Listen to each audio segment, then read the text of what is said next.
Don't eat it. Smile and leave now. The words came out of my mouth before I could stop them. My hand shook as I set down the plate of osso buco in front of the man at table 7.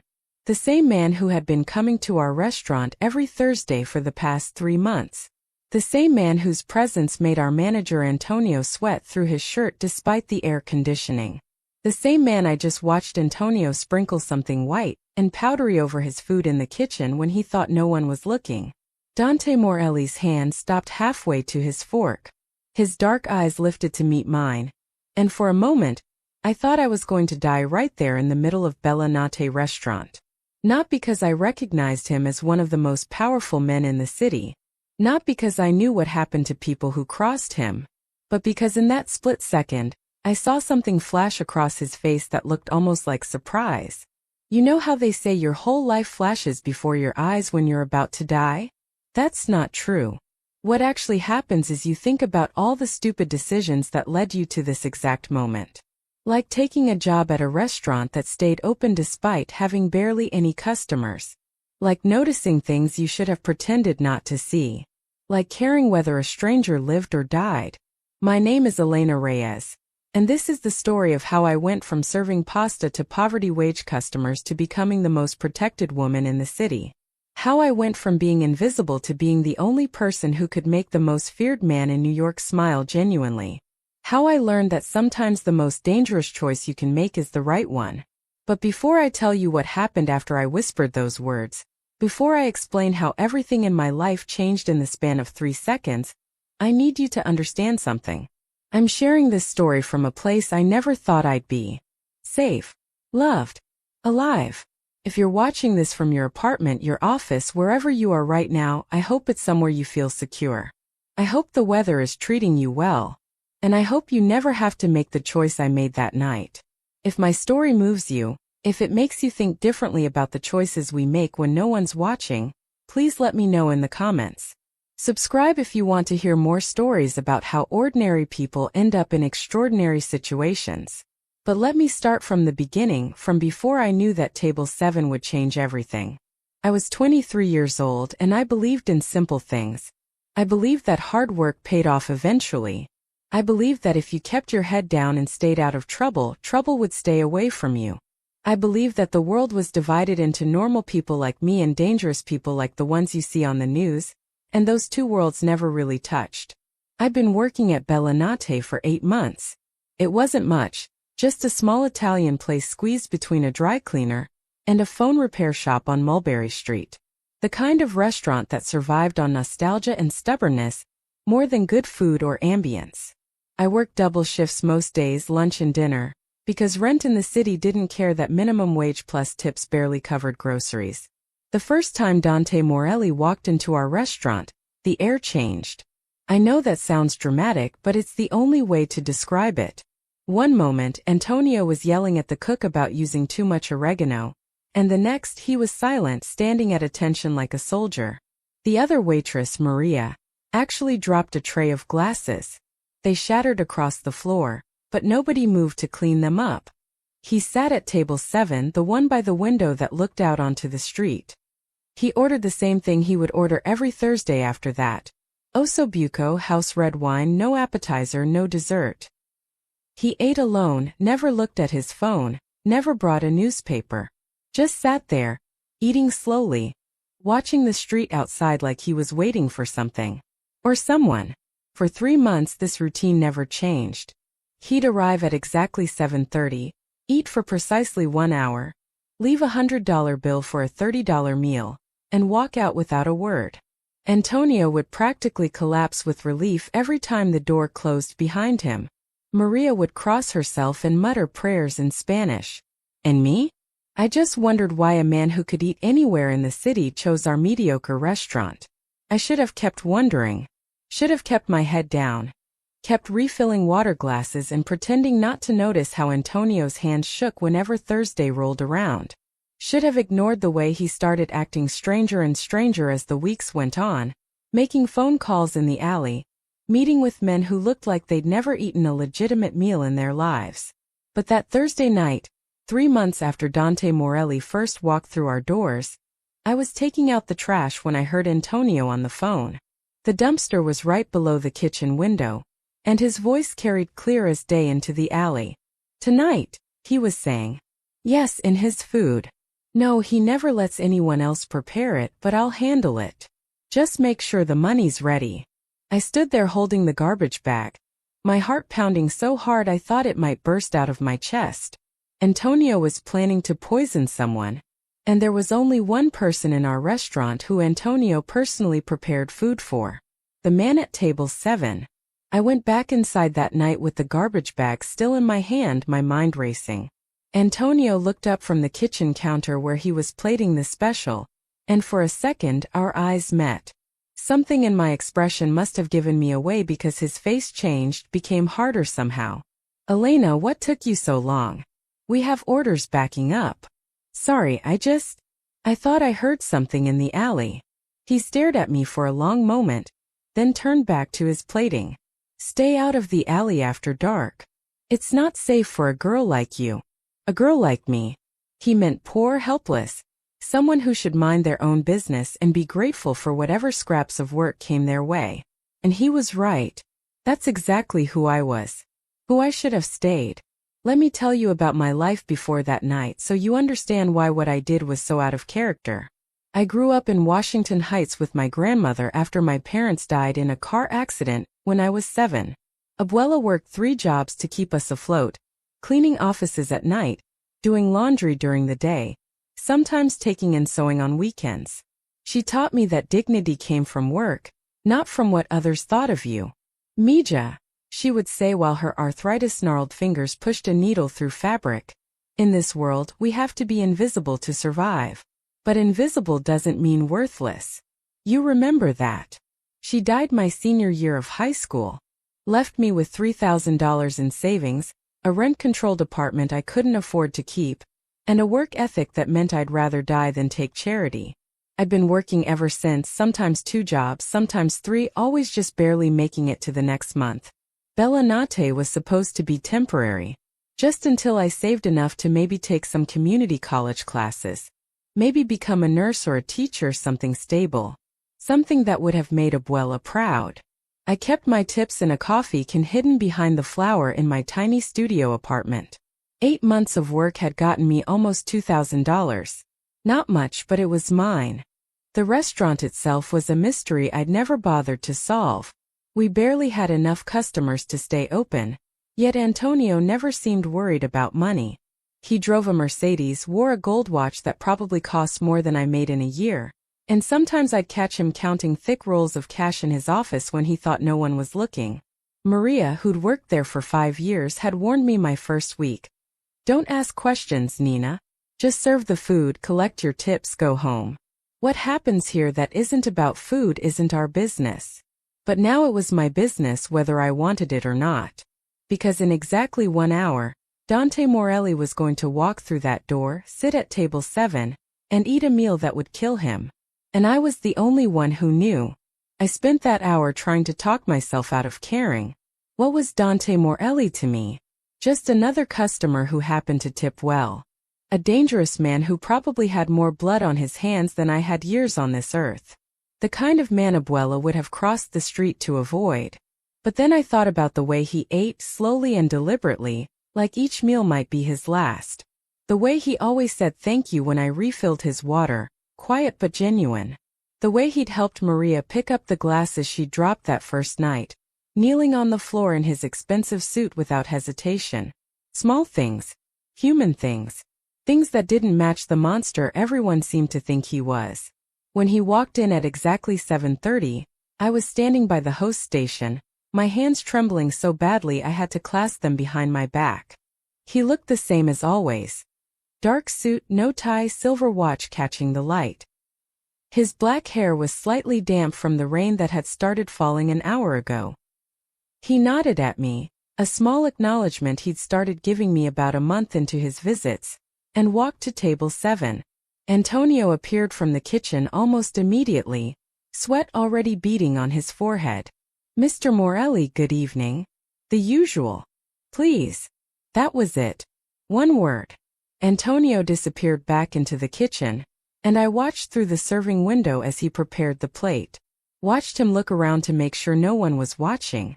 Watched him pull a small packet from his pocket and sprinkle white powder over the meat. My stomach turned. This was really happening. I picked up a water pitcher. Not because his glass needed filling, but because I needed something to do with my hands. As I approached his table, Dante looked up from the window. For the first time in 3 months he really looked at me. Not through me or around me, but at me. "You look upset," he said quietly. The words surprised me so much I almost dropped the pitcher. "I'm fine, sir." "No," he said, his dark eyes studying my face. "You're not." Before I could respond, Antonio emerged with the plate. The osso buco looked perfect, garnished with fresh parsley, the sauce rich and glossy. "Poisoned." "Your meal, Mr. Morelli," Antonio said, setting it down with a flourish. His smile was too wide, too eager. "I made it personally, as always. I hope you enjoy." Antonio retreated to hover by the kitchen door, pretending to check receipts but really watching. Maria was at the back of the restaurant, carefully staying away. The only other customer, an old man who came in for the early bird special, had already left. It was just me, standing there with my water pitcher, watching Dante Morelli pick up his fork. That's when I realized something that changed everything. Antonio wasn't nervous because Dante Morelli was dangerous. He was nervous because he was about to murder him, which meant someone wanted Dante dead badly enough to pay Antonio to do it, which meant that after tonight, Antonio would be either very rich or very dead himself, depending on how this played out. And I was the only variable he hadn't accounted for. Dante brought the fork toward his mouth. The meat glistened with sauce and poison. Time seemed to slow down, like in those movies where everything important happens in slow motion. I thought about Abuela, about staying invisible, about surviving. Then I thought about the right thing to do. "Don't eat it," I whispered, leaning down as if I was refilling his already full water glass. "Smile and leave now." The fork stopped. His eyes met mine. And in that moment I saw something I didn't expect. Recognition. Not of me, but of the situation. Like he'd been waiting for something like this to happen. Like he'd known all along that eating at Bellinate was a risk. And he'd been taking it anyway. Instead of leaving, instead of pushing the plate away or confronting Antonio, Dante Morelli did something that would change the course of my entire life. He grabbed my wrist. Not hard, not painful, but firm enough that I couldn't pull away without causing a scene. His thumb pressed against my pulse point, and I knew he could feel how fast my heart was racing. "Sit," he said quietly, loud enough for Antonio to hear. "Join me for dinner." Antonio's face went white. This wasn't part of the plan. I wasn't supposed to be at that table. But what could he do? Tell Dante Morelli that I couldn't sit with him? That would be suspicious. Almost as suspicious as me warning him about the food. I sat down, my wrist still in his grasp, the poisoned plate between us like a loaded gun. "Tell me your name," Dante said, his voice conversational, like we were old friends catching up. "Elena," I managed to whisper. "Elena," he repeated, and somehow the way he said it made it sound like a promise. Or a threat. "Are you hungry, Elena? Are you hungry, Elena?" I shook my head, unable to form words. My wrist was still in his grip, warm and steady, while everything else in the room seemed to be spinning out of control. Dante's eyes never left mine, but his voice carried across the empty restaurant. "Antonio, come here." Antonio approached slowly, his face a mask of forced confusion. "Yes, Mr. Morelli? Is something wrong with your meal? Why don't you try it first?" Dante pushed the plate toward him with his free hand. "You said you made it personally. I'd like to know what you think." The color drained completely from Antonio's face. I already ate, sir. Before the dinner rush. I insist." There was no anger in Dante's voice, no threat. Just a quiet certainty that made the temperature in the room drop 10 degrees. "One bite." Antonio looked at the plate, then at me, then back at Dante. His hand started shaking. "Mr. Morelli, I don't understand what. One bite, Or I call my associate Marco, who's been sitting in the car outside for the past 3 months watching me eat here every Thursday. The one you've been very careful to avoid looking at. One bite, Antonio, and you can explain to him why you're refusing. There are moments when you see someone's entire world collapse in real time. Antonio's face went through shock, fear, anger, and finally resignation in the span of 3 seconds. He'd thought he was being clever, thought he'd found an easy payday, thought the man at table 7 was just another mark. He'd been so wrong. It wasn't my idea, Antonio said, the words tumbling out in a rush. They came to me 6 weeks ago. Said they'd kill my family if I didn't do it. Said they knew where my sister lives in Staten Island, where my mother goes to church. I had no choice, Mr. Morelli. You have to understand I had no choice. Dante finally released my wrist and stood up. He wasn't tall, maybe 5'10", but somehow he seemed to fill the entire room. Who approached you? I don't know his name. Just a voice on the phone. They sent the money through an envelope under the door. $20,000. Half now, half when it was done. And her. Dante gestured to me without looking away from Antonio. What was your plan for her? Antonio's eyes slid to me, and I saw something there that made my blood run cold. Not just fear but calculation. He'd been planning to do something about me, about the witness who'd ruined everything. I was going to. Antonio swallowed hard. They said no witnesses. That it had to look natural, like a heart attack. But she saved my life, Dante finished quietly. Which means she just became a witness to attempted murder. Which means whoever paid you will come looking for her next. The weight of those words hit me like a physical blow. I'd been so focused on doing the right thing, on saving a stranger's life, that I hadn't thought about what came after. About the fact that somewhere in the city, someone wanted Dante Morelli dead badly enough to pay $20,000 for it. Someone who now knew their plan had failed. Someone who would wonder how it failed. Someone who would hear about the waitress who'd warned him. I'm sorry, Antonio said, and I couldn't tell if he was talking to Dante or to me. I'm so sorry. The door opened, and a man walked in who looked like he'd been carved from stone. Tall, broad-shouldered, with the kind of face that had seen violence and hadn't blinked.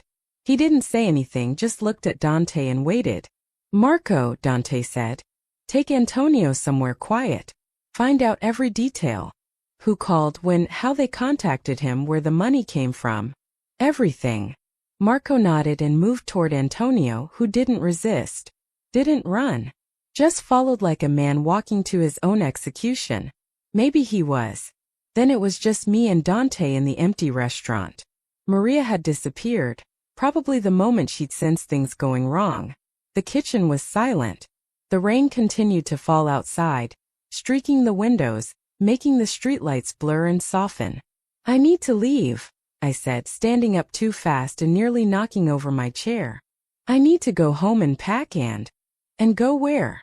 Dante asked, not unkindly. If Antonio knew about you being here tonight, the people who hired him might already know too. Your name, your address, everything would have been in the restaurant records. My apartment. My coffee can with $2,000. My grandmother's sewing kit. The only thing I had left of her. My whole life, small as it was in that studio in Washington Heights. I don't understand, I whispered. I was just trying to help. I didn't want any of this. I know. Dante pulled out his phone and made a call. Vincent, I need a team at Bellinate. Full cleanup. And send a car to. He looked at me, waiting. I gave him my address, the words coming out automatically even though my brain was screaming at me to run, to hide, to become invisible the way Abuela had taught me. Send a team there too. Dante continued into the phone. Pack everything. Clothes, documents, anything personal.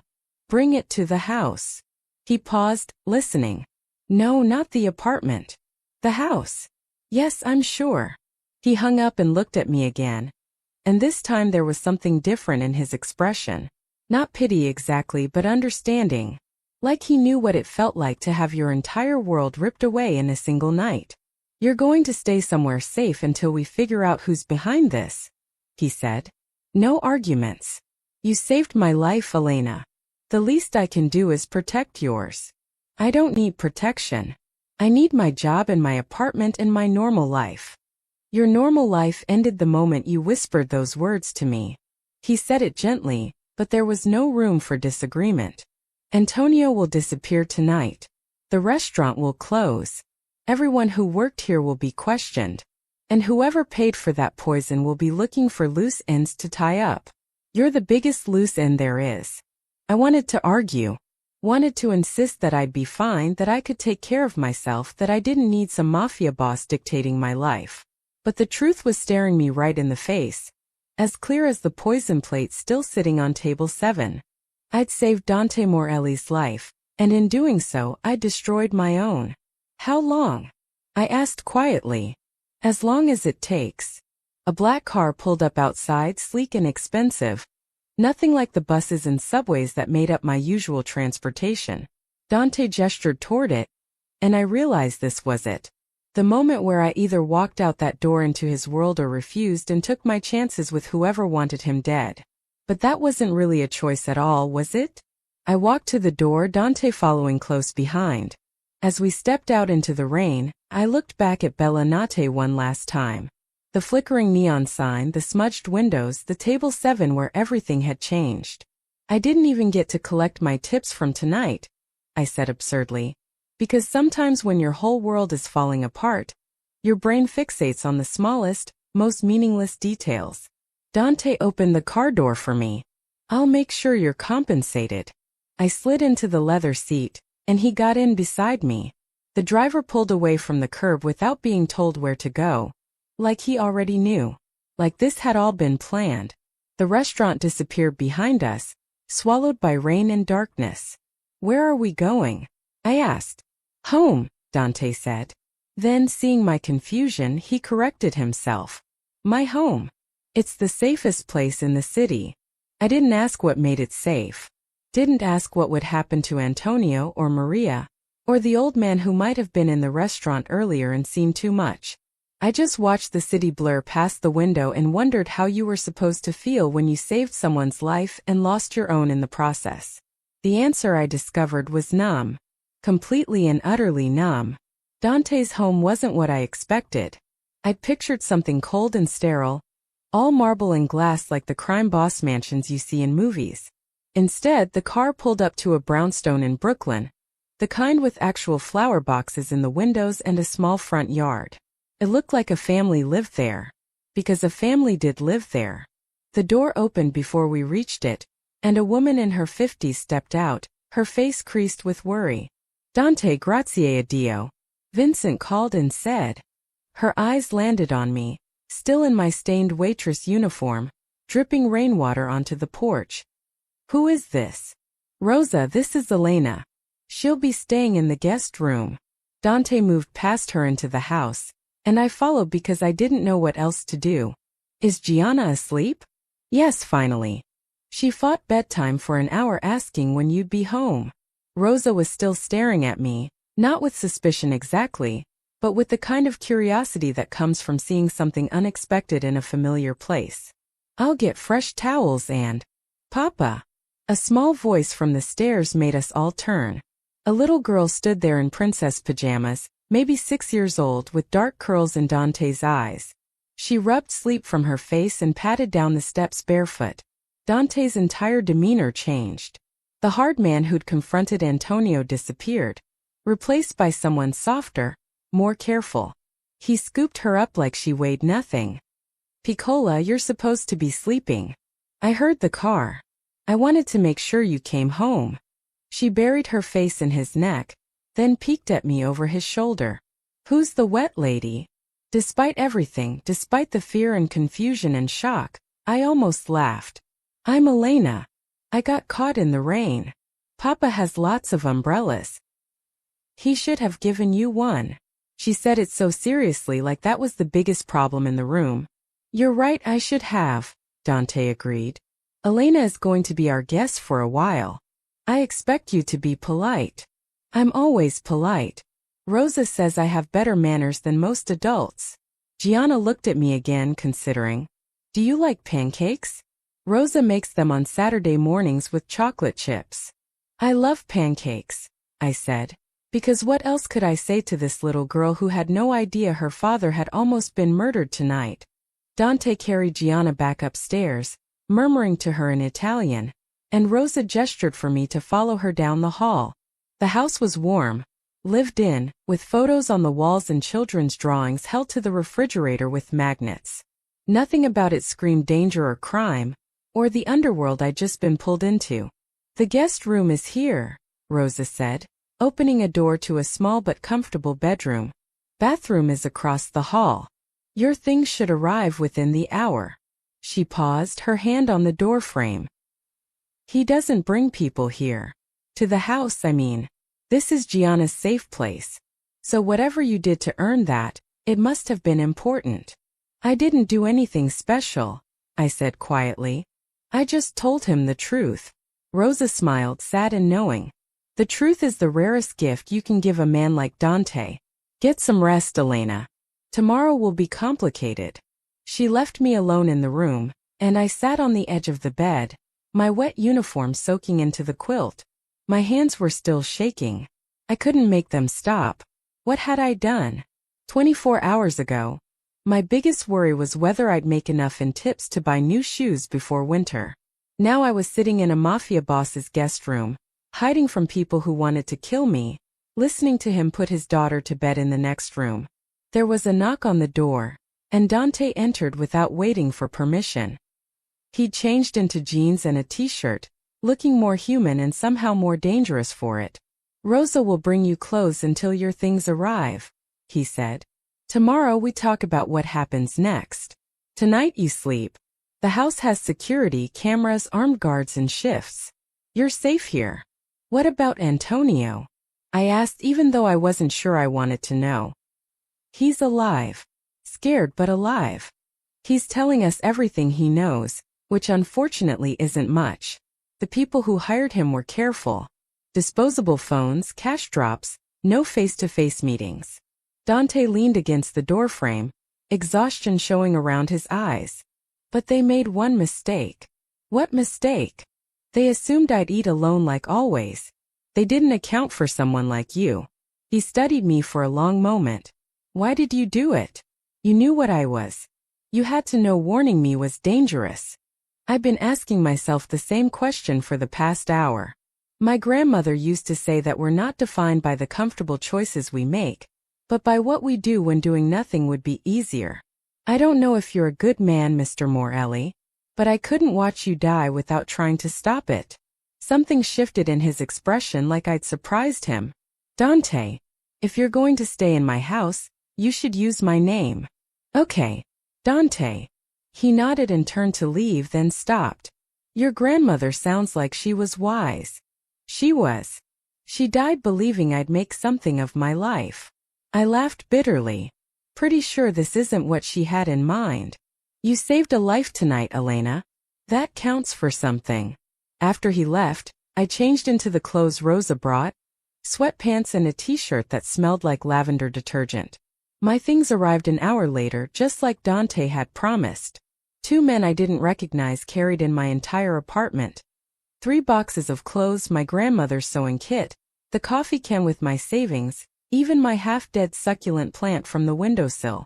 Everything I owned in the world fit in the corner of someone's guest room.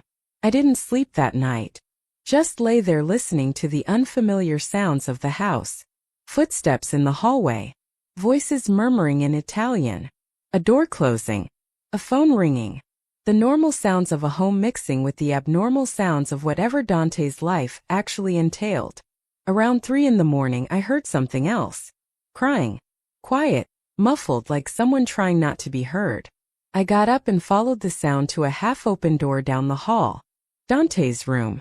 Through the crack I could see him sitting on the edge of his bed. His head in his hands, shoulders shaking. I should have gone back to my room. Should have given him privacy. But something about seeing this powerful, feared man breaking down in the dark made him human in a way that changed everything. I knocked softly. Dante. He looked up, and even in the darkness, I could see the wetness on his face. He didn't bother hiding it. Can't sleep. Can you? He laughed, but there was no humor in it. I haven't slept well in 3 years. Not since. He trailed off, but I knew what he wasn't saying. The wife Rosa had mentioned earlier when she thought I wasn't listening. The woman in all the photos downstairs with Gianna as a baby. I stepped into the room without being invited, the same way he'd done to me earlier. You don't have to talk about it. Her name was Lucia, he said anyway. She died giving birth to Gianna. Complications the doctors said they couldn't have predicted. She was healthy one moment. And then, he made a helpless gesture. I had all the money in the world, the best doctors, everything. And I couldn't save her. I'm sorry, I said, and meant it. I made a choice that night. To save Gianna or save Lucia. The doctors made me choose. His voice cracked. What kind of choice is that? What kind of man puts his child above his wife? The kind of man who becomes a good father, I said quietly. She's beautiful, Dante. Happy. You did right by her.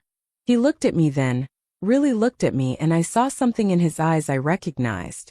Loneliness. The kind that comes from being surrounded by people who fear you too much to know you. You could have let me die tonight, he said. Would have been safer for you. Probably. But then I'd never know if Rose's pancakes are as good as Gianna promised. That surprised a real laugh out of him, short but genuine. They're better. She put cinnamon in the batter. We sat there in the darkness, two strangers brought together by poison and chance, and something passed between us. Not attraction, not yet, but recognition. He saw someone who'd chosen risk over safety. I saw someone who carried grief like a second skin. Get some sleep, Elena, he said finally. Tomorrow, Vincent will brief you on security protocols. Where you can go, who you can talk to. How we keep you safe until this is over. I stood to leave, then turned back. For what it's worth, I think you made the right choice. Gianna is lucky to have you.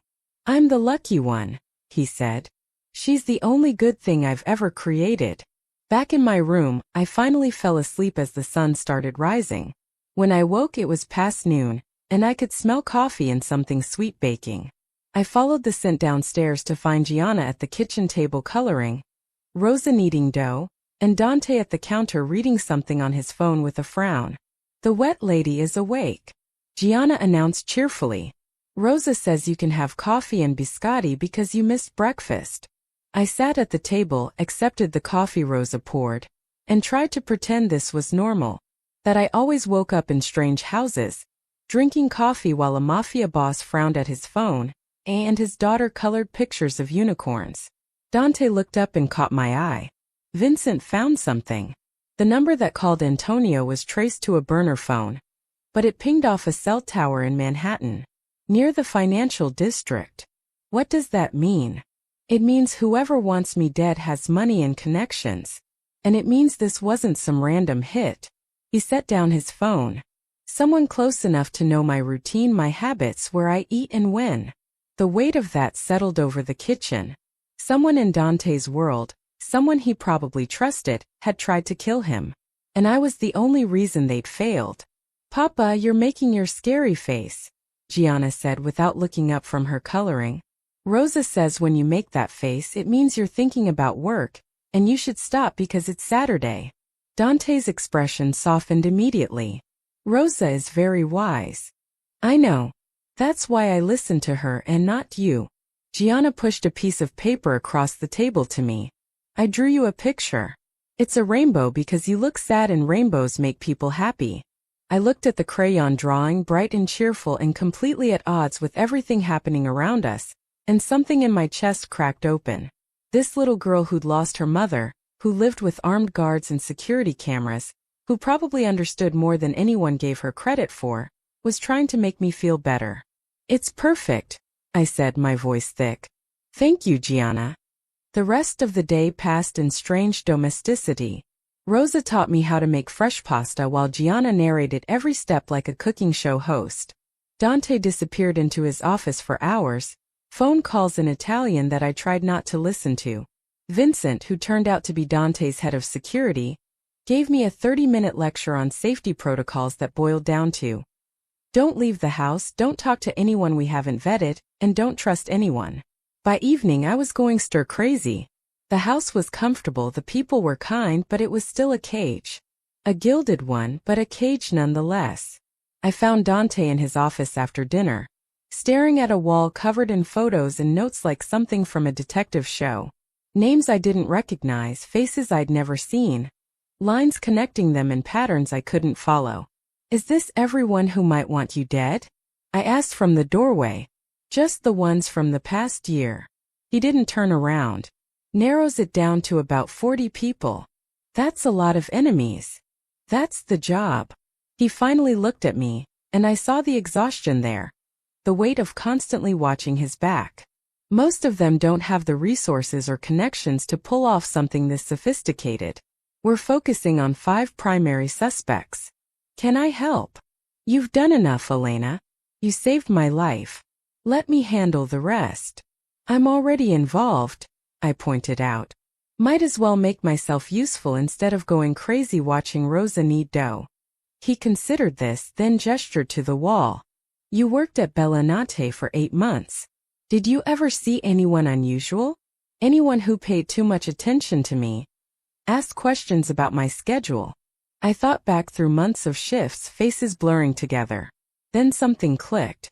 There was a man. Maybe 2 months ago. He came in on a Wednesday, not a Thursday. He sat at table 4 and kept watching the kitchen. When I asked if he needed anything, he asked if you always came on Thursdays. I thought it was weird, but Antonio said he was just a curious customer. Dante went very still. Describe him. Tall, maybe 40, graying hair. Expensive suit. He had a scar here. I touched my left eyebrow. And he left cash, no credit card. Dante pulled a photo from the wall and showed it to me. This him. My stomach dropped. Yes. Who is he? Carlo Ferretti. He's. Dante paused, choosing his words carefully. He's my business partner's brother. Someone I'm supposed to trust. The implication hung in the air between us. Someone close to Dante, someone in his inner circle, had been scoping out the restaurant weeks before the poisoning. Someone who knew his routine intimately enough to plan around it. Your business partner, I said slowly. Does he know I'm here? Everyone knows you're here by now. The girl who saved Morelli. It's already become a story in certain circles. He studied my face. Are you afraid? I should have been. Should have been terrified. But standing there in his office, looking at the evidence of how many people wanted him dead, all I felt was anger. Anger that someone had put poison in food I'd served. Anger that Antonio had been willing to kill for money. Anger that this man who read bedtime stories to his daughter and cried alone in the dark had to live like this. No, I said. I'm angry.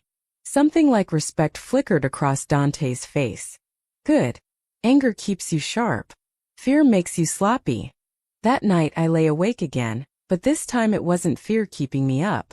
It was the growing realization that I didn't want to go back to my old life. That somewhere between the poisoned ossobuco and Gianna's rainbow drawing, between Rosa's pasta lessons and Dante's wall of enemies, I'd stopped feeling like a prisoner and started feeling like I belonged. Which was insane. I'd known these people for 48 hours. This wasn't my world. I was a waitress from Washington Heights, not someone who could survive in the darkness that surrounded Dante Morelli. But when I finally fell asleep, I dreamed of chocolate chip pancakes and the sound of Dante laughing, and for the first time in years I didn't dream about being invisible. I dreamed about being seen. 1 week in Dante's house and I'd started to forget what my old life felt like. The morning routine had become familiar.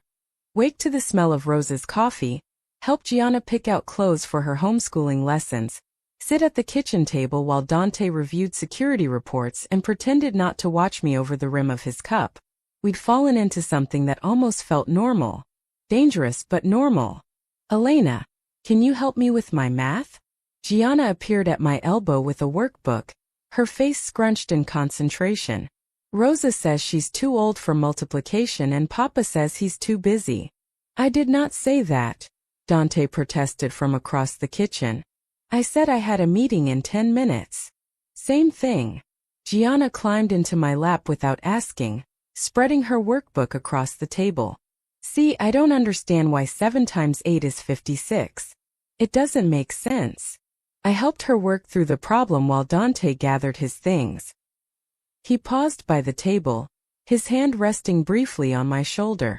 The touch was casual, over in a second, but it sent heat through my entire body. Vincent will be here all day, he said. Don't answer the door for anyone else. Where are you going? I asked before I could stop myself. It wasn't my place to ask. I wasn't his wife, wasn't his girlfriend, wasn't anything except the waitress he was protecting out of obligation. But something in his eyes said he didn't see it that way. Meeting with my business partner, Luca Romano. We've worked together for 15 years, and I need to look him in the eye when I ask if his brother tried to kill me. He said it lightly for Gianna's sake, but I heard the tension underneath. Be careful. Always am. He ruffled Gianna's hair. Be good, Piccola. After he left, the house felt emptier somehow. Gianna and I finished her math, then moved to reading comprehension. Rosa was upstairs changing linens. Vincent was in the security office monitoring cameras. It was just another quiet Saturday morning. Until the doorbell rang. Vincent appeared immediately, his hand inside his jacket where I'd learned he kept his gun. Stay here with Gianna. He went to answer it and I heard voices in the hallway. A woman's voice, cultured and insistent. Vincent's responses, firm but respectful. Then footsteps approaching the kitchen. The woman who walked in was stunning. Mid-30s, dark hair swept into an elegant twist, wearing a cream-colored suit that probably cost more than I'd made in a year at Bellinate. She looked around the kitchen with the familiarity of someone who'd been here before, her gaze landing on me with undisguised curiosity. So you're the famous Elena, she said, her smile not quite reaching her eyes. The waitress who saved Dante's life. Gianna jumped up from the table. Aunt Isabella. The woman's expression softened as she hugged Gianna. Hello, darling. I brought you those books you wanted. She handed over a bag, then turned back to me. I'm Isabella Romano, Luca's wife, Dante's business partner. The name hit me like cold water. Romano, the same last name as Carlo Ferretti, the man who'd been watching the restaurant. The same Luca that Dante was meeting with right now. It's nice to meet you, I said carefully. Is it? Isabella sat at the table, crossing her legs. Vincent, be a dear and give us a moment. Gianna, why don't you take your new books upstairs? Vincent hesitated, looking at me. I nodded, even though every instinct screamed that this was wrong. Gianna gathered her books and skipped out, leaving me alone with this woman who looked at me like I was a problem she needed to solve. I'll be direct, Isabella said once we were alone. How much do you want? Excuse me. To leave. To disappear quietly and let Dante get back to his life. Name your price. She pulled out a checkbook, actually pulled out a checkbook like we were in some bad movie. 50,000? 100? What's it going to take? I stared at her, my mind struggling to process what was happening. I don't want money. I'm here because someone tried to kill Dante and he said I'd be safer. Safer? Isabella laughed, but there was no warmth in it. You think you're safer here? In this house with his daughter in the middle of his world? You've made everything more complicated, Elena. More dangerous. For him, for Gianna, for everyone. I didn't ask to be here. But you are here. Playing house, helping with homework, sitting at his table like you belong. She leaned forward, her voice dropping. Let me tell you something about Dante Morelli. He's a good man in a terrible business. He's spent 3 years building walls around his daughter, keeping her separate from what he does, keeping her safe. And then you show up, and suddenly those walls are crumbling. My throat tightened.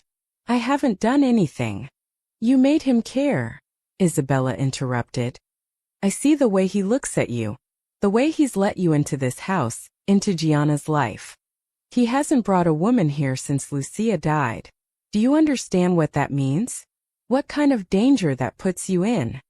He's just protecting me. Is he? Or is he protecting himself from being alone? She stood up, towering over me. The people who want Dante dead won't stop because one attempt failed. They'll come harder next time. And anyone close to him becomes a target. That's why Lucia's family doesn't visit anymore. Why his own parents live across the country. Why he keeps everyone at arm's length except the people he pays to stay. I thought about Dante crying in his room, about the way he smiled when Gianna laughed, about his hand on my shoulder this morning. He's not what you're describing. No, he's worse. Because he makes you believe you can save him. Isabella's voice turned almost pitying. I was friends with Lucia. Best friends since childhood. I watched what this life did to her. The fear, the isolation, the constant knowledge that any day could be the last. She was strong and it still destroyed her. What do you think it will do to you? Before I could answer, the front door slammed open. Voices shouted. Vincent's voice raised in alarm. Then Dante appeared in the kitchen doorway. His face harder than I'd ever seen it. Isabella, what are you doing here? Visiting my goddaughter. She picked up her purse calmly. And meeting the woman everyone's talking about. Get out. Dante. Now. Isabella walked to the door, pausing beside me. Think about what I said. Some people aren't meant for this world, Elena. And that's not an insult. That's a gift. After she left, Dante stood in the kitchen, his hands clenched into fists. What did she say to you? She offered me money to leave. Something dangerous flashed across his face. How much? Does it matter? I didn't take it. I stood up, my legs shaky. Is it true? What she said about Lucia? About the danger? Dante closed his eyes. Yes. And you brought me here anyway. Brought me into Gianna's life. Into your home, knowing. I had no choice. The words exploded out of him. You saved my life, Elena. You put yourself in danger for me. What was I supposed to do, leave you out there alone? Let them find you. You were supposed to tell me the truth. My voice rose to match his. You were supposed to warn me that being here, being close to you, makes me a bigger target than I already was. You think I don't know that? He moved closer, his voice dropping to something raw and painful. You think I don't lie awake every night wondering if I made the wrong choice? If keeping you close is protecting you or destroying you? We stood there, inches apart, breathing hard. I could see the conflict in his eyes, the war between what he wanted and what he knew was right. Then let me go, I whispered. If it's that dangerous, let me leave. I can disappear, change my name, start over somewhere far away. No. Why not? Because I'm selfish. His hand came up, fingers brushing my cheek so gently it made my chest ache. Because for the first time in 3 years I don't feel alone. Because Gianna asks about you first thing every morning. Because you make this house feel like a home instead of a fortress. Dante. Because I'm falling for you, Elena, and I know I shouldn't be. And I know it's dangerous and I don't care. The confession hung between us, terrifying and wonderful. I should have stepped back. Should have remembered Isabella's warnings. Should have thought about Lucia and what this life had done to her. Instead, I kissed him. His arms came around me immediately, pulling me close like he'd been waiting for permission. The kiss was desperate and gentle and everything I'd been trying not to feel for the past week. When we finally broke apart, his forehead rested against mine. This is a mistake, he breathed. Probably. You should take Isabella's money and run. Probably. Elena. The kitchen door burst open and Vincent rushed in, his phone in hand. Boss, we have a problem. Dante stepped back immediately, his entire demeanor shifting back to business. What is it? Luca just called. He says we need to talk. Says he has information about who ordered the hit. Vincent's expression was grim. He wants to meet. Tonight. Alone. It's a trap, I said immediately. Maybe. Dante was already moving toward his office. Or maybe he's finally ready to admit his brother's involved. Either way, I need to know. I followed him, my heart pounding. You can't go alone. I won't. Vincent and Marco will be nearby. He started pulling files from his desk, organizing them with quick efficiency. You stay here with Rosa and Gianna. Extra guards on the house. No one in or out except people I've personally cleared. Dante, please. Something feels wrong about this. He stopped, really looked at me, and I saw the same fear I felt reflected in his eyes. I know. But if there's even a chance Luca has information that can end this, I have to take it. Vincent appeared in the doorway again, this time with his face pale. Boss, there's something else. The meeting location Luca chose. It's Bella Notte. The air left my lungs. The closed restaurant. The place where this had all started. Definitely a trap, Dante said calmly. Too calmly. Which means he's getting desperate. Good. Or it means he wants you to think it's a trap so you'll bring everyone and he can take you all out at once, I argued. Please, there has to be another way. Dante cupped my face in his hands, his thumbs brushing across my cheekbones. This is my world, Elena. Traps and betrayals and meetings in dark places.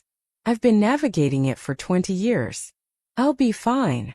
Your wife probably thought you'd be fine too. The words came out harsher than I meant them, born from fear and frustration. Dante flinched like I'd slapped him. That's not fair, he said quietly. None of this is fair. Tears burned my eyes. You kiss me, tell me you're falling for me, then run off to walk into an obvious trap. How is any of that fair? You're right. It's not. He pressed his lips to my forehead, a gentle goodbye that felt too much like a final one. Stay with Gianna. If something goes wrong, don't say it. If something goes wrong, Vincent has instructions. Money, documents, everything you need to disappear. Both of you. The implication was clear. If Dante didn't come back, I was supposed to take his daughter and run.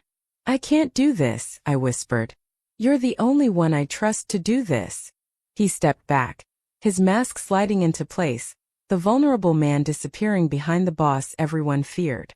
Vincent, let's move. They left me standing in the office, surrounded by photos of dead ends and suspects, my lips still tingling from a kiss that might have been our first and last. Rosa found me there an hour later, sitting in Dante's chair, staring at the wall. He'll come back, she said softly. He always does. Lucia probably thought that too. Rosa was quiet for a long moment. Lucia died bringing life into the world. There's no shame in that, no blame to assign. But you're right to be afraid. This life it takes and takes. The question is whether what it gives in return is worth the cost. Is it? She looked toward the living room where Gianna was reading her new books, oblivious to the danger swirling around her. That little girl has a father who would burn the world down to keep her safe, who teaches her that strength and gentleness can coexist, who shows her every day what real love looks like. So yes, for her it's worth it. And for me, only you can answer that, child.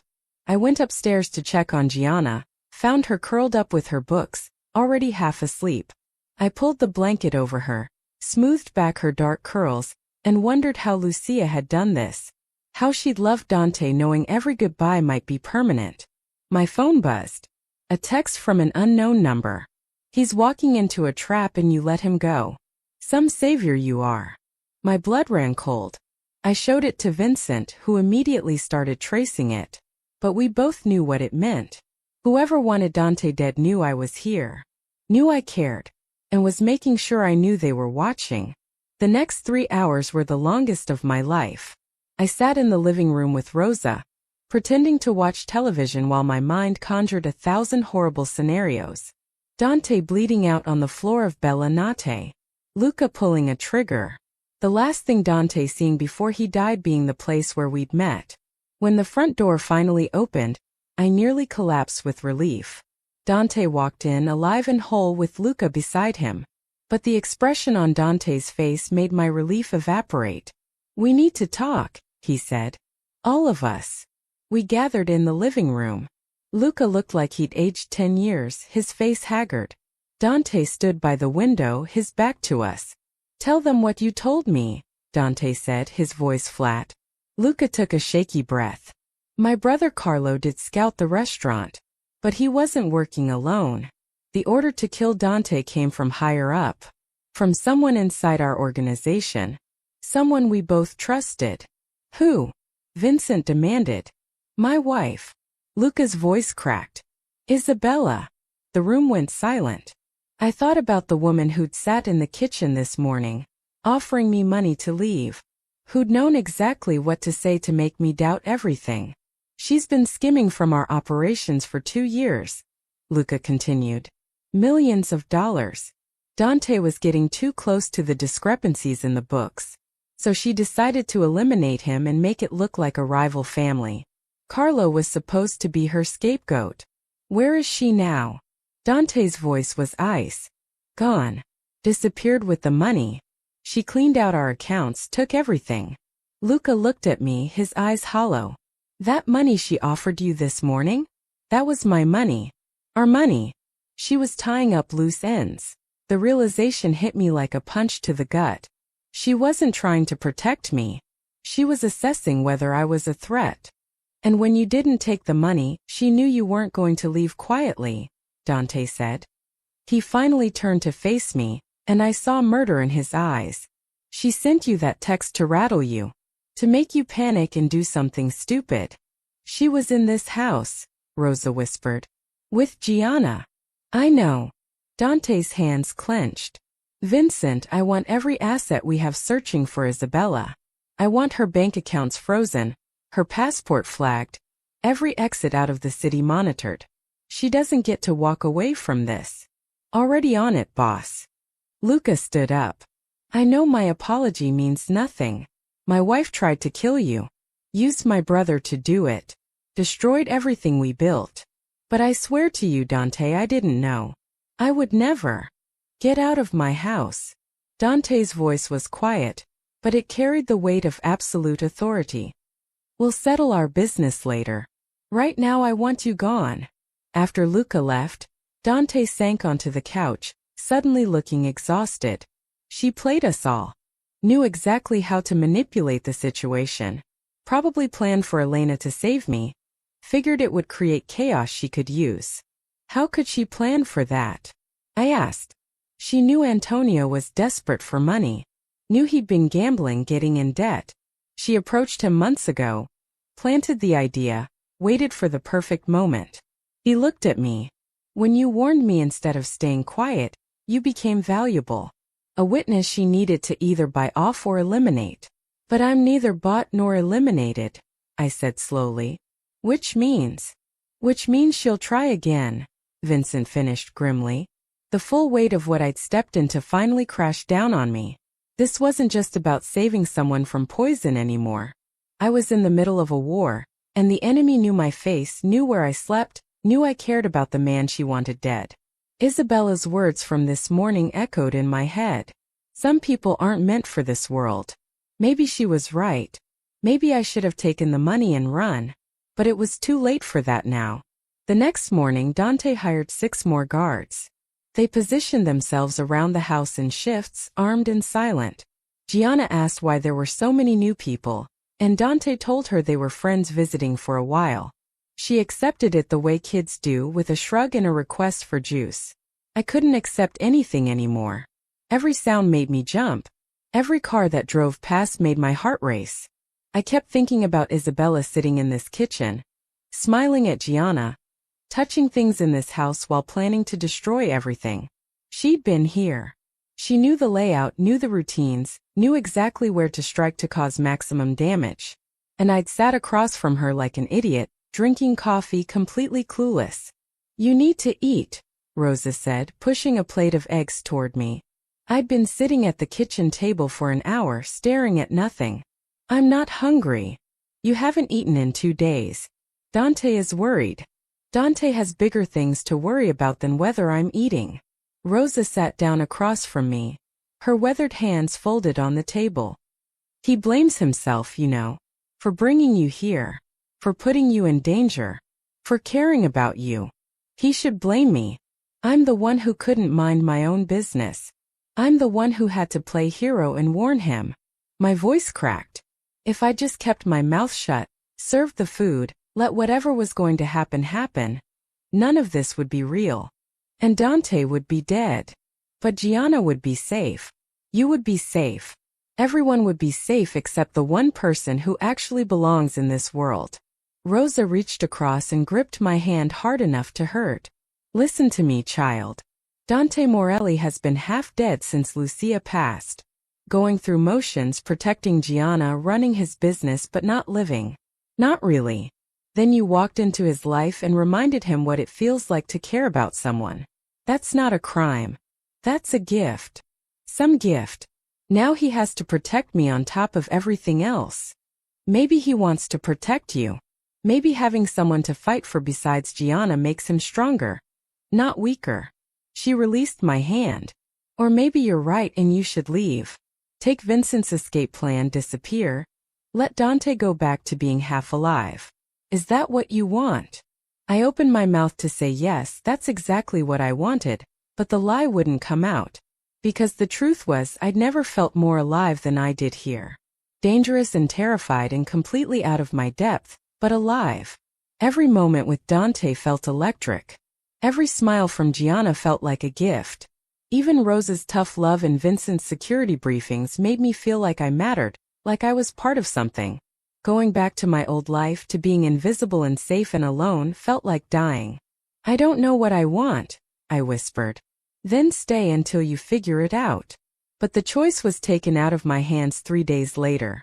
I was upstairs helping Gianna with her reading when I heard shouting from downstairs. Dante's voice, sharp with anger. Another voice I didn't recognize. Then footsteps pounding up the stairs. Dante burst into the room, his face pale. Pack Gianna's things. Now. What's happening? Isabella made a move. She contacted the Severino family. Told them I've been skimming from our joint operations. It's a lie, but they don't care. They're demanding a sit down, and if I don't give them access to our books, they'll assume I'm guilty and this turns into a war. He was throwing Gianna's clothes into a bag as he talked, moving with controlled panic. I need Gianna somewhere they can't use her as leverage. My blood turned to ice. They'd go after a child? They'd go after anything that gives them power over me. He zipped the bag closed. Vincent is taking her to my parents in Oregon. 3 days, maybe 4, until I can sort this out. Gianna appeared in the doorway, her eyes wide. Papa, what's wrong?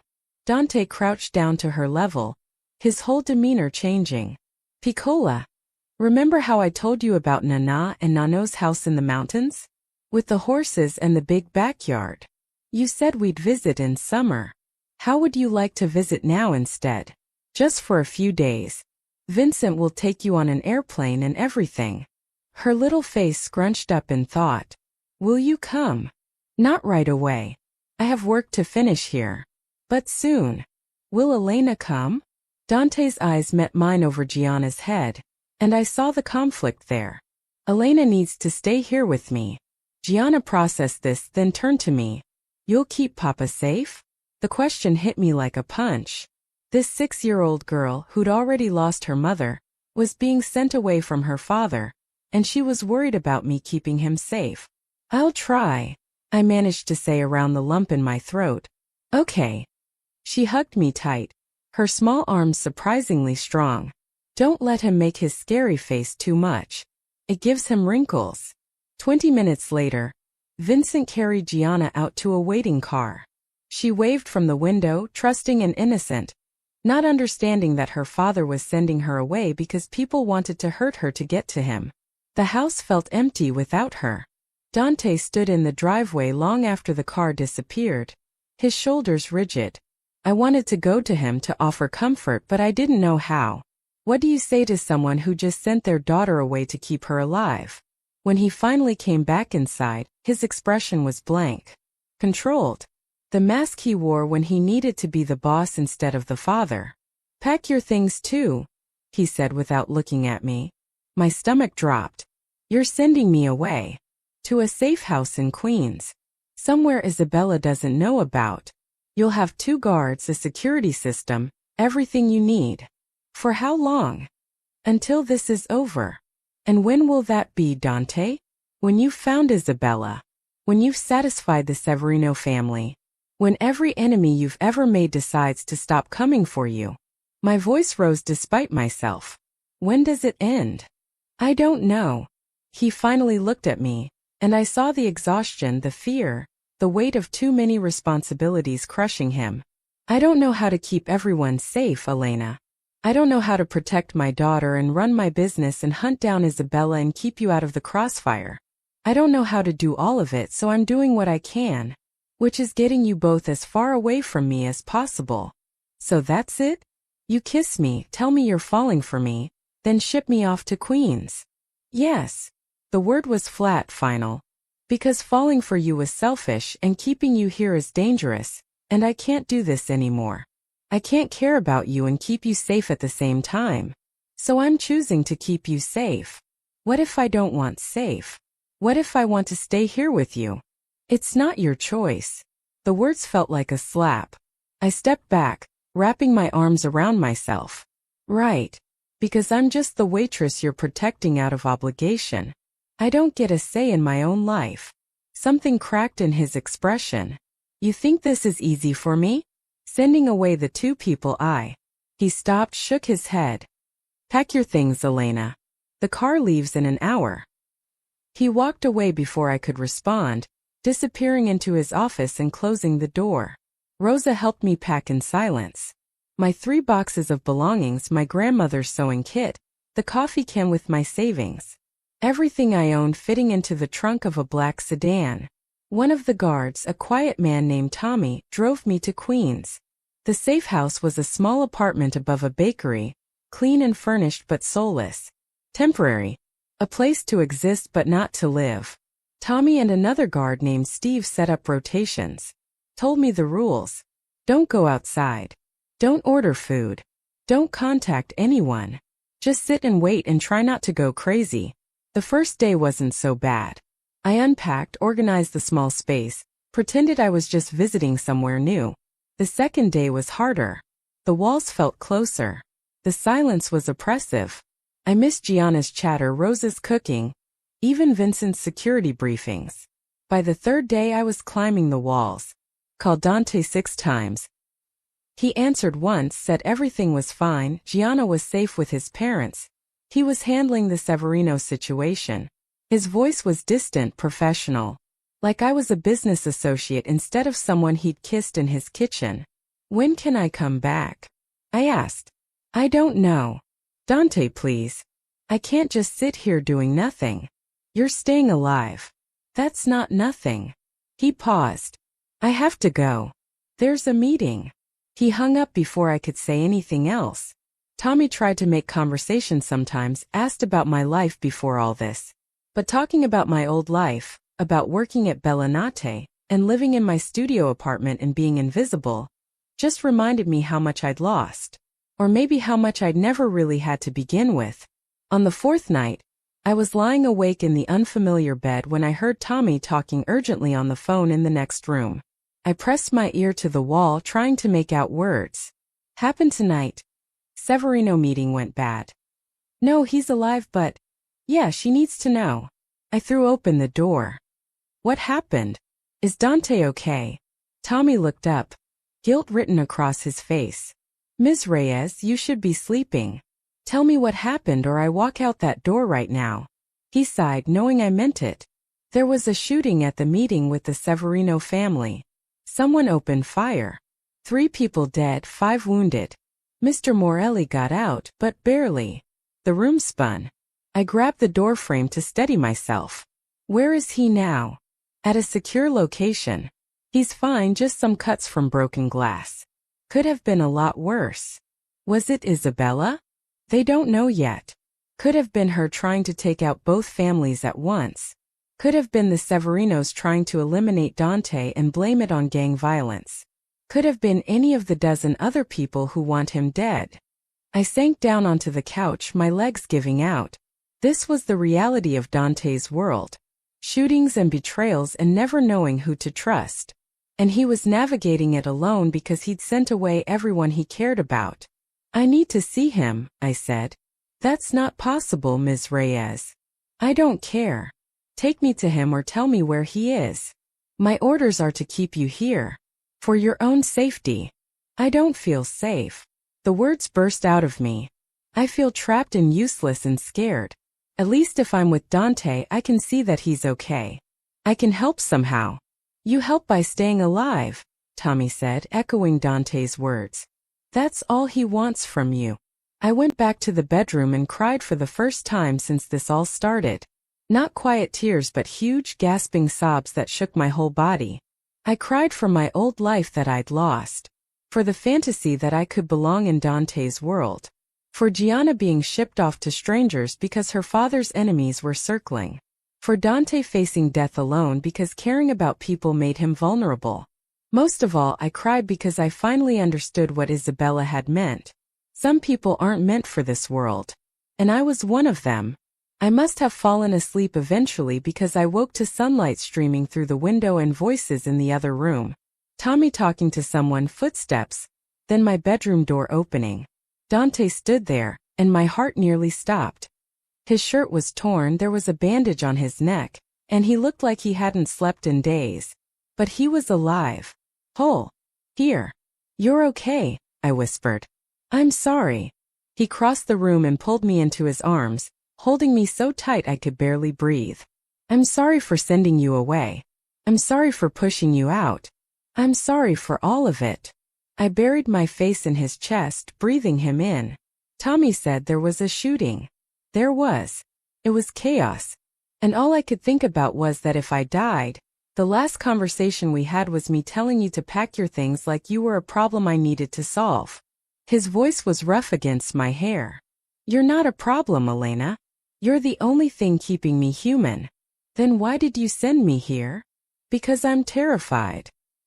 He pulled back enough to look at my face, and I saw the raw fear in his eyes. I lost Lucia. If I lose you too, if loving you gets you killed, I won't survive it. So I thought if I pushed you away, kept you at a distance, maybe you'd be safe. And now I realize that pushing you away doesn't keep you safe. It just makes us both miserable while you're still in danger anyway. He cupped my face in his hands. Isabella knows about you. The Severinos know about you. Everyone in my world knows the waitress who saved Morelli matters to him. Hiding you in Queens doesn't change that. So what do? We stop hiding. We stop pretending you're not part of this. And we end it. His jaw tightened. I'm done playing defense, waiting for Isabella to make the next move. It's time to hunt her down and finish this. How? I have an idea. But you're not going to like it. He was right. I didn't like it at all. The plan was simple, terrible, and dangerous. I would be bait. Isabella wanted me gone because I was a complication, a witness, a connection to Dante that made him vulnerable. So we'd give her what she wanted. We'd make me visible, accessible, easy to target. She'll send someone to kill you, Dante said as we sat in the safe house planning it out. And when she does, we'll trace them back to her. And if they actually succeed in killing me before you trace them back? They won't. You'll have protection every second. Undercover guards, tracking devices, the works. He looked at me seriously. But I won't lie to you, Elena. There's real risk here. If something goes wrong, if she sends someone better than we anticipate, you could get hurt. Or worse. And if I say no? Then you stay here or somewhere like here until we find Isabella another way. Which could take weeks, months, years maybe. I thought about Gianna in Oregon missing her father, about Dante constantly looking over his shoulder, about living in fear forever, always waiting for the next attack. I'll do it, I said. Dante closed his eyes like I'd confirmed his worst fear. You don't have to. Yes, I do. Because you're right. Hiding doesn't end this. We need to draw her out. And I'm the way to do it. Elena. Besides, I tried to smile. You said I'd have protection. You've kept me alive this long. Keeping you alive and deliberately putting you in danger are very different things. Then I guess you better make sure your plan works. We moved back to the brownstone that afternoon. Dante wanted me where he could see me, where his best people could guard me. Rosa nearly cried when I walked in. Pulled me into a hug that smelled like flower and lavender. Stubborn girl, she muttered. Just like him. That night, Dante and Vincent briefed me on the operation. They'd spread word through the usual channels that I was back at the house, that Dante and I were together, that I mattered to him. They'd make sure Isabella heard it. Then they'd wait for her to take the bait. How will she come at me? I asked. Could be anything, Vincent said. A car accident, poison like before, a mugging gone wrong. She'll try to make it look unconnected to her. But we'll be ready, Dante added. Every food delivery will be screened. Every car that comes near you will be tracked. Every person who gets within 10 feet will be identified. Sounds foolproof. It's not. Dante's honesty was brutal. But it's the best chance we have. I went to bed that night in the same guest room I'd stayed in weeks ago, when this had all started. Except now it felt different. Now I wasn't a stranger being protected. I was someone actively choosing to stay, to fight, to risk everything for a chance at a future. Around midnight there was a soft knock on my door. Dante stood there in the hallway, looking uncertain. Can't sleep either? Every sound feels like a threat. It gets easier. Eventually. He hesitated. Can I come in? I nodded, and he sat on the edge of the bed, keeping a careful distance between us. I called my parents tonight, he said. Talked to Gianna. She wanted to know when she could come home, if you were okay, if I was eating enough vegetables. Despite everything, I smiled. What did you tell her? That she could come home soon. That you were fine. That Rosa makes sure I eat vegetables. He looked at his hands. I didn't tell her that I'm using the woman she's gotten attached to as bait to catch a killer. Figured that might be too much for bedtime. Probably wise. Elena, if anything happens to you because of this plan, because of me, I'll never forgive myself. I reached over and took his hand, lacing our fingers together. Then make sure nothing happens to me. He raised my hand to his lips, pressed a kiss to my knuckles. I'll die before I let anyone hurt you. That's not comforting, Dante. It's the truth. He stood to leave, but I didn't let go of his hand. Stay, I whispered. Just for tonight. I don't want to be alone. He should have said no. Should have kept that professional distance, maintained the boundaries. Instead, he kicked off his shoes and lay down beside me on top of the covers, fully clothed. I curled into his side, my head on his chest, listening to his heartbeat. When this is over, he said quietly into the darkness, when Isabella is caught and the Severinos are satisfied and Gianna comes home, what do you want? What do you mean? Your life, Elena. What do you want it to look like? I'd been so focused on surviving that I hadn't thought about after. I don't know. My old life is gone. Can't exactly go back to waitressing. You could do anything you want. College, a different career, travel. I'd make sure you had the means. That sounds like you're planning to send me away again. His arm tightened around me. No. But I need to know that you're here because you want to be. Not because you're trapped or obligated. I lifted my head to look at him in the dim light from the hallway. I'm here because nowhere else feels like home anymore. Because I'd rather be in danger with you than safe without you. Because when I think about my future, I see Gianna's smile and Rosa's cooking and you. I swallowed hard. Is that crazy? Completely. He pulled me back down against his chest. But I'll take it. We fell asleep like that, wrapped around each other, stealing a few hours of peace before we stepped into the trap we'd set. The next morning, Vincent woke us with news. It worked. We got a hit. Someone had been asking questions about me around the neighborhood. A woman matching Isabella's description, but with different hair, different clothes. She'd talked to the bakery owner across the street, asked casual questions about who lived in the brownstone, if they'd seen me coming and going. She's circling, Dante said grimly, getting ready to make her move. My hand started shaking. This was real now. Isabella was out there planning how to kill me and all we could do was wait. I've got extra surveillance on all approaches to the house, Vincent said. Undercover units on the street. Trackers ready to follow anyone who makes contact. What do? I asked. Live your life, Dante said. Make yourself visible. Rosa needs help with groceries? Go with her. Want to sit in the yard? Do it. We need Isabella to see an opportunity. So that's what I did. I helped Rosa carry shopping bags from the corner store, guards flanking us disguised as regular people.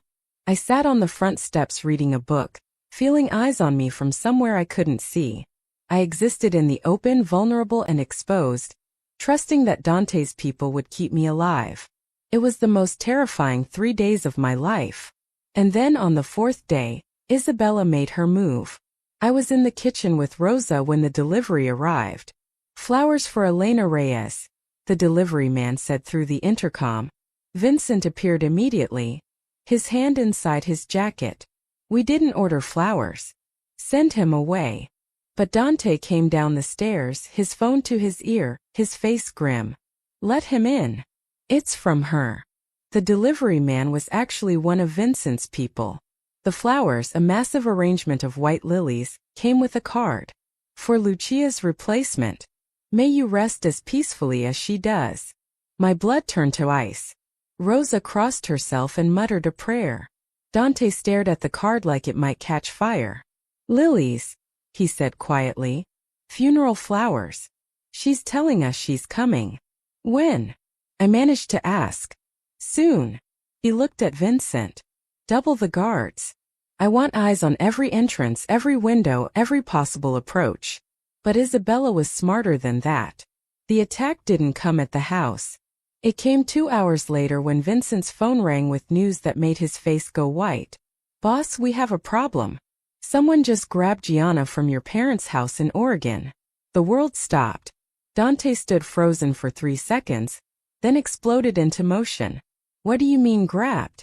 She had protection, she was supposed to be safe. They took out both guards. Your parents are alive but shaken. Whoever did this was professional." Vincent was already pulling up security footage on his laptop. "They left a message. Isabella wants to trade. Gianna for Elena, tonight at midnight, Bella Notte." I couldn't breathe. That little girl with her rainbow drawings and her chocolate chip pancakes. In the hands of a woman who killed for money. "We get Gianna back," Dante said, his voice dead calm in a way that was more terrifying than anger. "Whatever it takes." "It's a trap," Vincent argued. "She wants you both dead. You show up with Elena, she kills all 3 of you and disappears with the money. I don't care. We're getting my daughter back." "No." The word came out of my mouth before I could stop it. Everyone turned to look at me. "You're not risking Gianna's life by walking into Isabella's trap. There has to be another way." "There isn't." Dante's eyes were wild with fear. "She has my daughter, Elena. My daughter." I understood then what Isabella had known all along. That Dante would sacrifice anything for Gianna. That threatening her was the one move he couldn't counter with logic or strategy.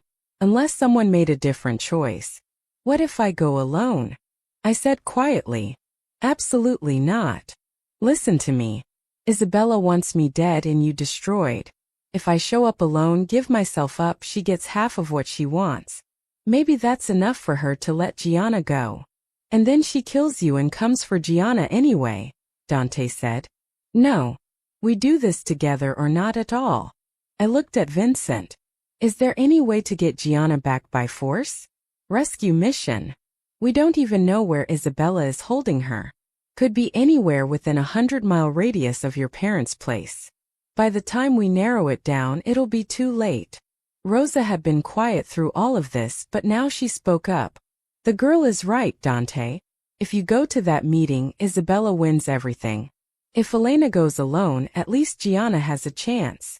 I'm not sending Elena to die." "You're not sending me," I said firmly. "I'm choosing to go. There's a difference." I pulled Dante aside, away from Vincent and Rosa, and gripped his hands. "You told me once that I saved your life. Let me save Gianna's too. Let me do this one thing that matters." "You matter," he said desperately. "To me, to Gianna, to everyone in this house. I can't lose you. And you can't lose your daughter. If it comes down to a choice, Dante, it has to be her. You know that." Tears filled his eyes. The first time I'd seen him cry since that night I'd found him breaking down in his room. "There has to be another way." "There isn't." Not one that guarantees Gianna lives. I pulled him close, memorizing the feel of him. But I'm not going in blind and stupid. I need you to trust me. What are you thinking? I told him my plan. It was risky and probably insane, but it was better than nothing. Vincent added tactical elements, ways to track me, ways to give Dante's people a fighting chance if things went wrong. This is still suicide, Dante said when we'd worked out the details. Maybe. But it's my choice to make. I kissed him soft and quick. Tell Gianna I kept my promise. Tell her I kept you safe. Tell her yourself when this is over. At 11:30 that night, I walked into Bella Notte alone. The restaurant was dark, chairs still stacked on tables from when it had closed weeks ago. But there was light coming from the kitchen, and I followed it like a moth to flame. Isabella stood by the stove, immaculate as ever, holding a gun. Elena. Right on time. She smiled. And alone just like I asked. I'm impressed. Where's Gianna? Safe. For now. Whether she stays that way depends on you. Isabella gestured to a chair. Sit. We need to talk. I sat, my heart hammering, very aware of the wire hidden under my clothes and the tracker sewn into my shoe. Dante was listening to every word. His people were positioned around the building. But none of that mattered if Isabella pulled the trigger before they could move. You've been a problem from the start, Isabella said conversationally. I had everything planned perfectly. Dante dies, Luca takes over the business, I disappear with millions. Simple. Then you had to play hero. Sorry to inconvenience your murder plans. She laughed. I actually like you, Elena. You've got spine. In another life we might have been friends. In another life you wouldn't be a psychopath. Fair point. She raised the gun, pointing it at my chest. Any last words? I thought about running, fighting, screaming for help. But instead, I looked her in the eye and said the only thing that mattered. Gianna deserves better than this. Whatever you think about Dante, whatever he's done, she's innocent. Let her go and I'll do whatever you want. Something flickered across Isabella's face. Surprise maybe. Or respect. You really love them, don't you? Him and his daughter. Enough to die for them. Yes. She lowered the gun slightly. Then you're an idiot. Love makes you weak in this world. It gets you killed. Maybe. But it also makes life worth living. For a long moment we just stared at each other. Then Isabella sighed. Gianna's in Oregon still. Safe with Dante's parents. I never actually took her. The words didn't make sense. What?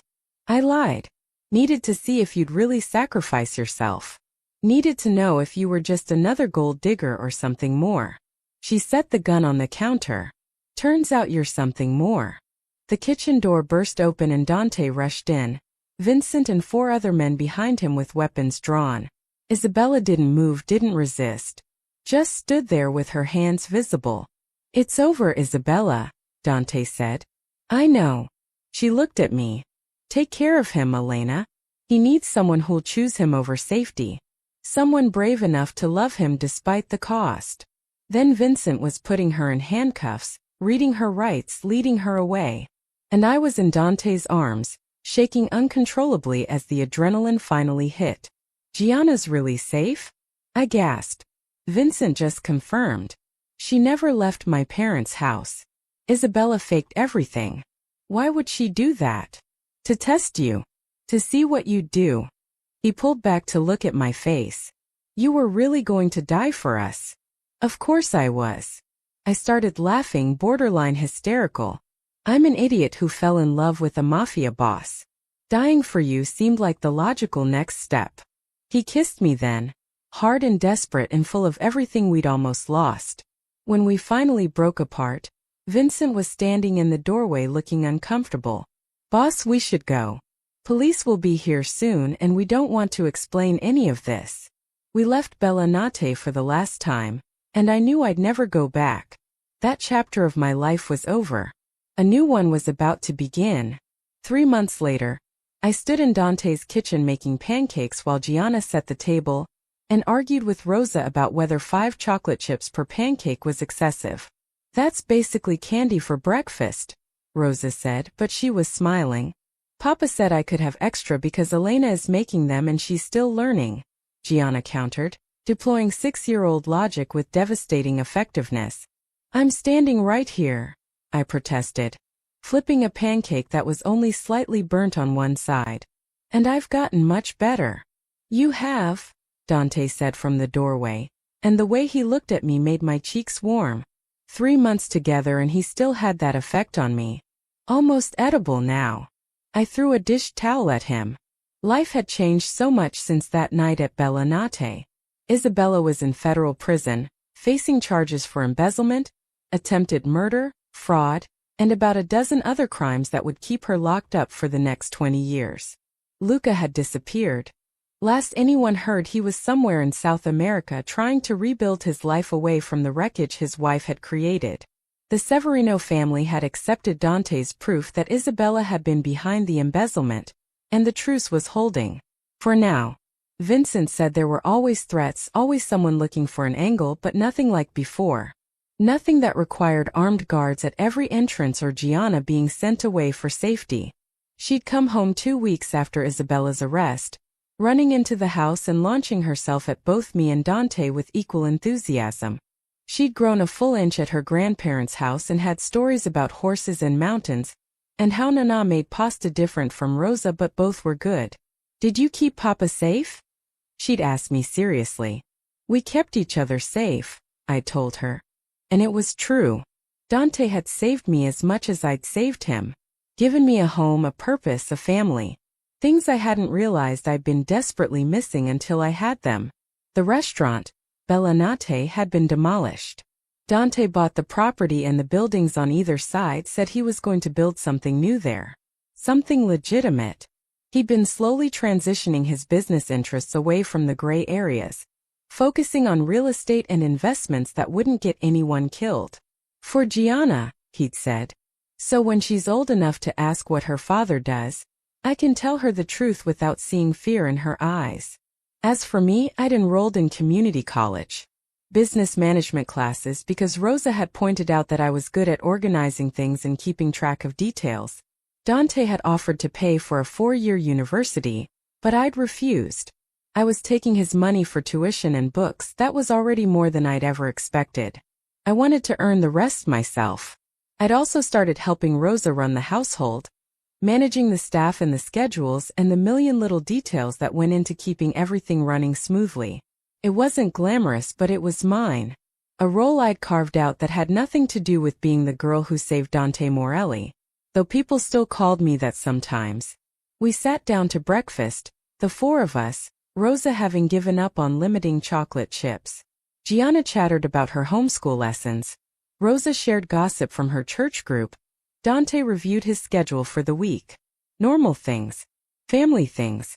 My phone buzzed with a text from Vincent. Meeting at 2. New security system install. Even normal came with armed guards and security systems. But I'd learned to accept that. This was Dante's world, and by choosing to stay in it, it had become mine too. What are you thinking about? Dante asked quietly while Gianna and Rosa debated the merits of different syrup brands. How different my life is from a year ago. Better or worse? I looked around the table. At Gianna with syrup on her nose. At Rosa rolling her eyes affectionately. At Dante watching me like I was something precious. Better, I said. Terrifying and complicated and nothing like I planned, but better. He took my hand under the table, squeezed it gently. No regrets. Only that I didn't make better pancakes on the first try. Gianna's never going to let me forget the ones I burned last week. They were very burnt, Gianna confirmed cheerfully. Like hockey pucks. Vincent said so. Vincent needs to keep his opinions to himself, I muttered, but I was smiling. After breakfast, Dante disappeared into his office for business calls. Gianna wanted help building a blanket fort in the living room. Rosa recruited me to chop vegetables for dinner. The day unfolded in comfortable rhythms, ordinary and extraordinary all at once. Around noon there was a knock at the door. Vincent checked the camera, then opened it to reveal a woman in her 50s with Dante's eyes and Gianna's smile. Nana, Gianna shrieked, abandoning the blanket fort to launch herself at her grandmother. Dante's mother, Maria, caught her with practiced ease, laughing. Piccola, you've grown again. Soon you'll be taller than me. Then her eyes found me, and I felt suddenly nervous. We'd talked on the phone a few times, brief conversations where she'd thanked me for saving her son's life. But we'd never met in person. Never had to navigate the awkward reality that I was living in her dead daughter-in-law's house, dating her widowed son, helping raise her granddaughter. You must be Elena, she said, setting Gianna down and walking toward me. I've heard so much about you. It's nice to finally meet you, Mrs. Morelli. Maria, please. She pulled me into a hug that smelled like roses and warmth. Thank you, she whispered in my ear, for bringing light back into my son's eyes, for loving my granddaughter, for being brave enough to stay. When she pulled back, there were tears in her eyes and probably in mine too. Dante appeared from his office, surprise and pleasure crossing his face. Mama, I didn't know you were coming. Because you would have tried to pick me up from the airport and fussed over me. This way, I take a taxi and avoid the fussing. She cupped his face in her hands. You look good, Figlio. Happy. I am. He glanced at me. Finally. Maria stayed for lunch, regaling us with stories about Dante as a child that made Gianna giggle and Dante groan with embarrassment. She talked about her husband, Dante's father, who'd stayed in Oregon because he couldn't travel due to health issues. About their quiet life far from the city and the business and the danger. We tried to get him to leave this world, Maria said quietly while Gianna was distracted with Rosa. His father and I begged him to walk away, start over somewhere safe. But Dante is loyal to a fault. Once he commits to something, he sees it through. I'm working on it, Mama, Dante said. Transitioning things. It takes time. I know, Caro. I'm not criticizing. I'm just glad you finally have someone worth transitioning for. She smiled at me. Both of you. Before she left that evening, Maria pulled me aside in the hallway. Lucia was my daughter in every way that mattered, she said. I loved her like my own. And when she died, I thought Dante would never recover. That he'd spend the rest of his life going through motions, raising Gianna but never really living again. Mrs. Morelli, I'm not trying to replace. I know you're not. That's what makes you perfect for him. She took my hands. Lucia would have liked you. She always said Dante needed someone strong enough to challenge him, but gentle enough to understand him. You're both of those things. I don't feel strong most of the time. I'm still scared of half the people who come to this house. Being scared and being strong aren't opposites, Elena. Being scared and doing it anyway? That's the definition of courage. She kissed my cheek. Welcome to the family, child. Officially. After she left, I found Dante in his office staring at his computer without really seeing it. Your mother is wonderful, I said from the doorway. She likes you. I can tell. He swiveled his chair to face me. She doesn't give her approval easily. After Lucia died, she made it very clear that anyone I brought into Gianna's life would have to meet impossible standards. And I met them? Exceeded them. He pulled me into his lap, and I went willingly, curling against his chest. She said you reminded her of my grandmother. Stubborn and brave and too smart for your own good. I'll take that as a compliment. We sat in comfortable silence for a while, his hand running through my hair, my ear pressed against his heartbeat. I've been thinking, Dante said eventually, about the future, about what comes next.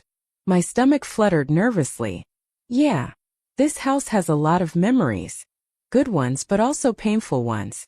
Lucia everywhere, her pictures, her things. I don't want to erase her, especially for Gianna's sake. But I also don't want us to feel like we're living in a museum. What are you saying? I'm saying maybe we look for something new. A place that's ours. Big enough for all of us, Rosa included if she wants to come. Somewhere with a yard for Gianna. An office for me. Space for you to study. He paused. What do you think? I think that sounds perfect. I lifted my head to look at him. But Dante, you don't have to change your whole life for me. I'm not changing it for you. I'm changing it with you. There's a difference. He tucked a strand of hair behind my ear.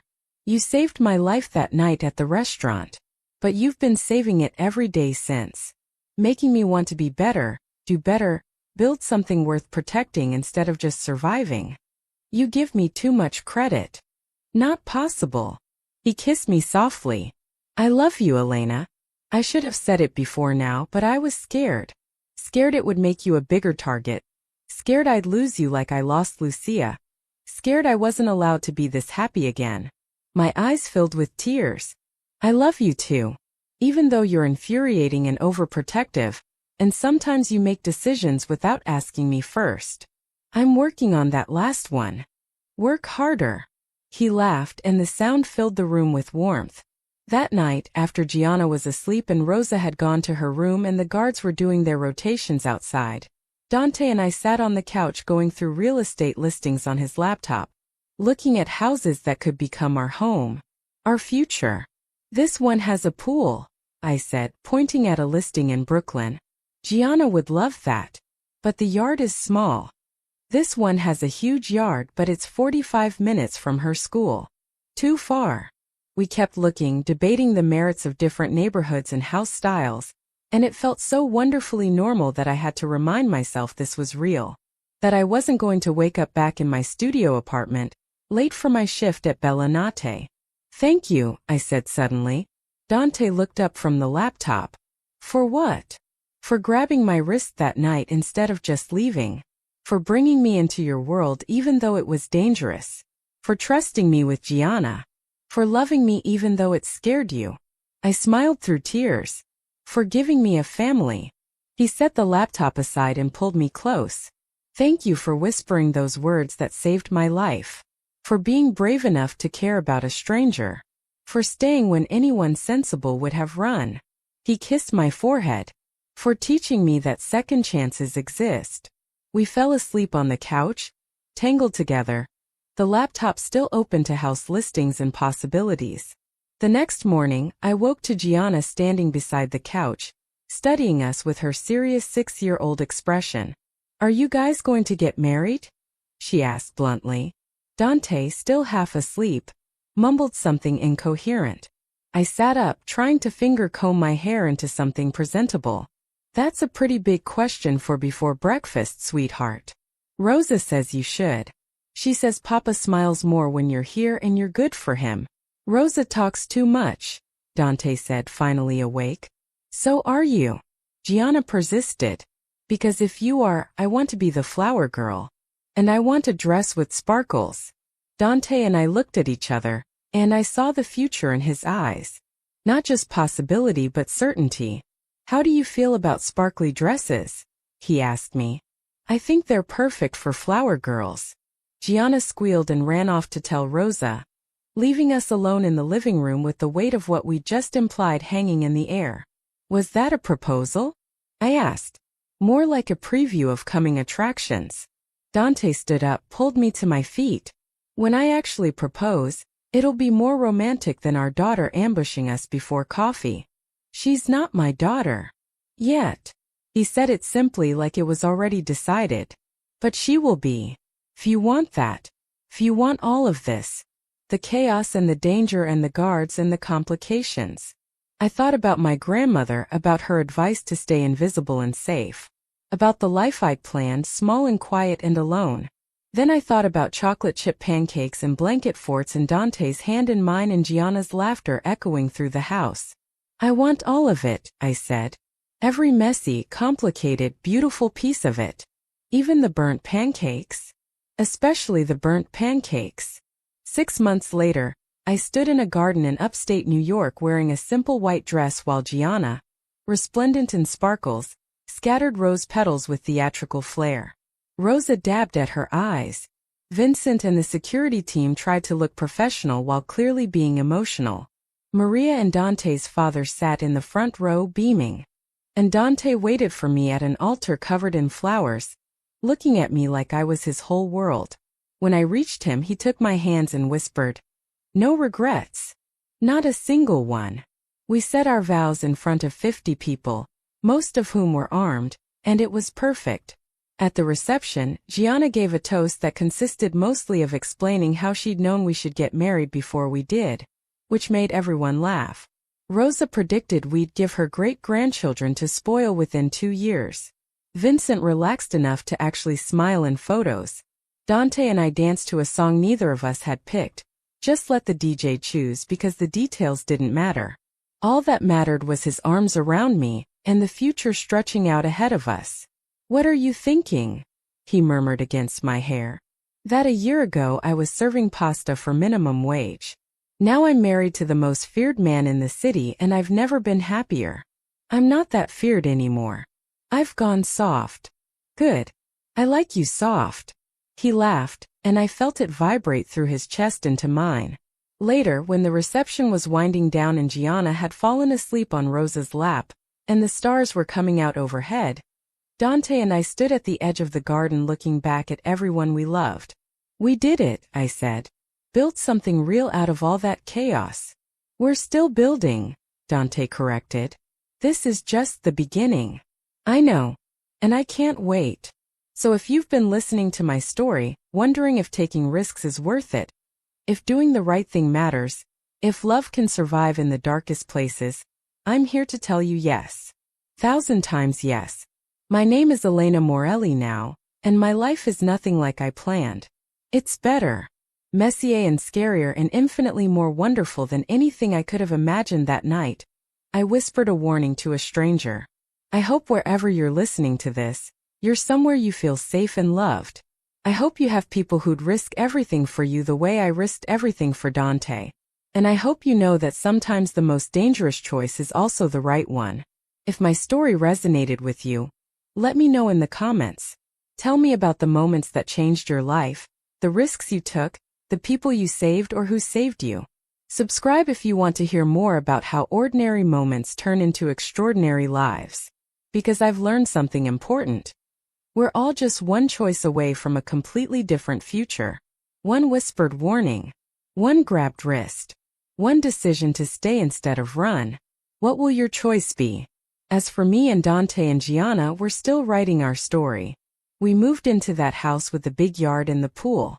Gianna started regular school and made friends who don't know her father used to be dangerous. Rosa comes over 3 times a week to cook and critique my improving but still imperfect pancake technique. The coffee can with my savings sits on a shelf in our bedroom.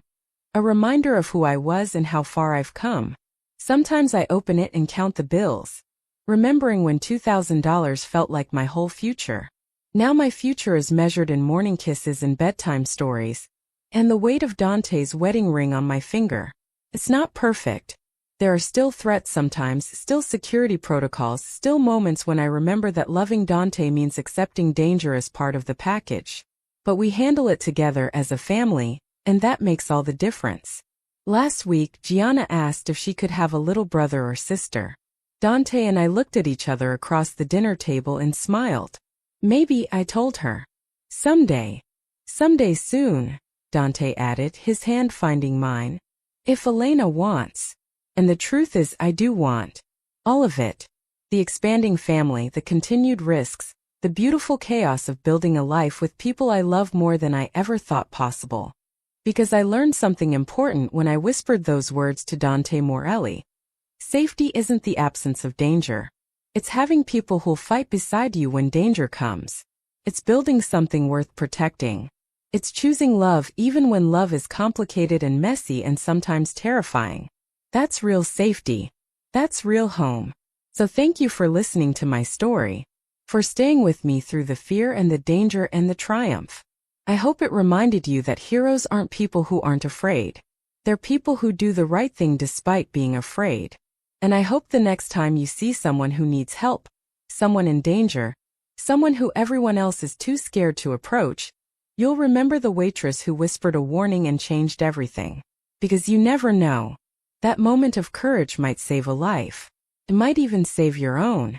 This is Elena Morelli signing off. Stay brave. Stay kind. And never underestimate the power of doing the right thing.